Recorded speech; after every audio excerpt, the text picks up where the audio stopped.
I'm Brooklyn District Attorney Eric Gonzalez. I'm responsible for the public safety of nearly 3 million people who call Brooklyn home or work here on a daily basis. The biggest part of my job is to ensure that the criminal justice system treats people equally under the law and there's one standard of justice for everyone.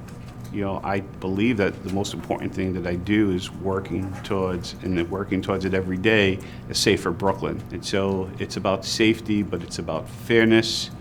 It's about making sure that we work towards long-term solutions to public safety.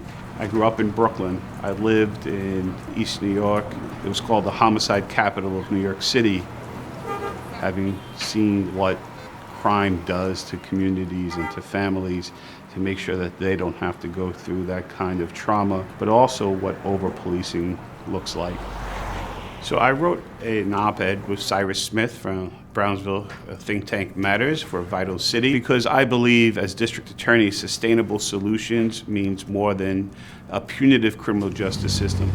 I hope that the long-term vision that I've had as district attorney in shifting power back to our communities to help decide for themselves what safety requires will mean that there'll be less emphasis on simply arrest and prosecutions, but more emphasis on solving problems and providing resources and dealing with root causes of crime that exist in communities.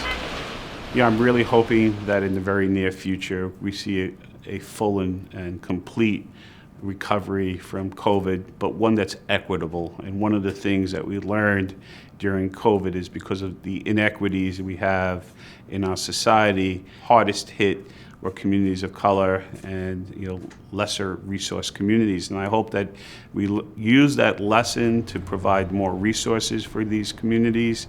And the work that we're doing in Brownsville under the Brownsville Safety Alliance, which is public-led safety initiatives, is a place where I think when we look back, we'll say, wow, I can't believe we didn't have this earlier, that the community will be given an opportunity to lead for themselves.